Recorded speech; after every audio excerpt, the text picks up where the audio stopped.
बिस्मिल्लाहिर्रहमानिर्रहीम। अस्सलाम वालेकुम। मैं आमिर का शेर शसीना।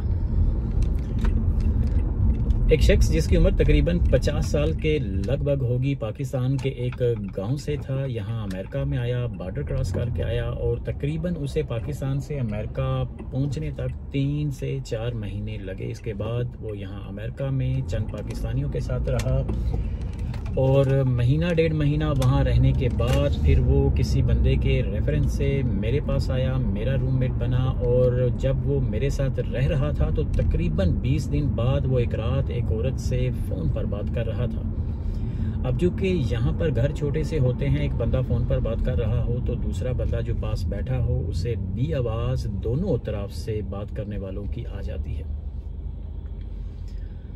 लेकिन ये बंदा वीडियो कॉल कर रहा था और वीडियो कॉल करके जब आप वीडियो कॉल करते हैं तो आप तो जानते हैं कि वो स्पीकर ऑन हो जाता है और इस बंदे ने कोई हैंड फ्री ब्लूटूथ भी नहीं लगा रखा था, इसलिए आवाज़ आसानी के साथ पूरे कमरे में गूंज रही थी। और दूसरी जानब जो औरत थी उसकी कमज़ोर ज़ईफ़ आवाज़ से लग रहा था कि वो बुजुर्ग औरत है और वो मुसलसल रोए जा रही थी। फ़ोन बंद होने के बाद उस बंदे ने मुझे बताया कि ये उसकी माँ थी, उससे बात कर रहा था। तो मैंने उससे पूछा कि अल्लाह खैर करे, घर में सब खैरियत है, क्या आपकी माँ रो रहे थे? तो कहने लगा कि हाँ, और वो भी मुस्कुरा कर। उसने बताया कि वो जब से अमेरिका में आया है आज पहली बार माँ से बात हुई है, इसलिए माँ रो रही थी। तो ये बात मेरे लिए बहुत अफसोसनाक थी और हैरान कुन भी थी। मैंने उसे पूछा कि तुम्हें अमेरिका में आए हुए आज तकरीबन 5 महीने के लगभग हो चुके हैं और इन 5 महीनों में तुमने अपनी माँ से पहली बार बात की, जबकि मेरे पास रहते हुए तो 20 दिन हो गए हैं और तुम हर रोज़ सुबह शाम अपनी बीवी को कॉल करते हो, उससे बात करते हो। तो कहने लगा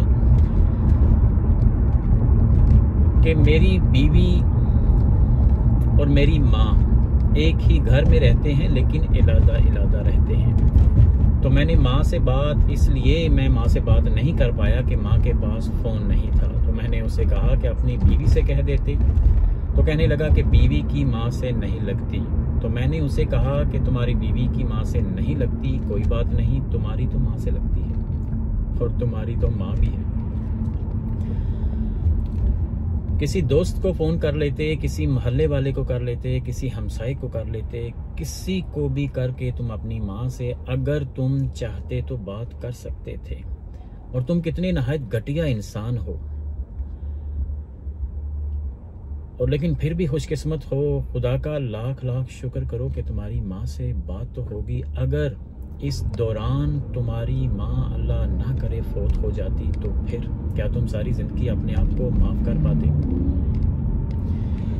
तो उसके बाद उसके पास कोई जवाब नहीं था, बल्कि वही आएँ शाएँ बाएँ वाले जो जवाबात होते हैं।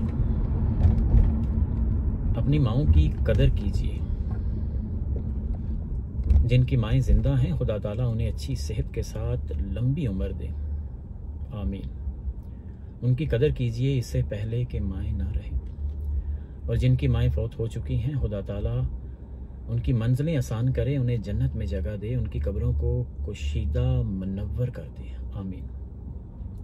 और खुदा ताला हम सब को अपनी माँओं की कदर करने की, इज़्ज़त करने की और एहसास करने की तौफीक दे, आमीन। जज़ाकल्लाह।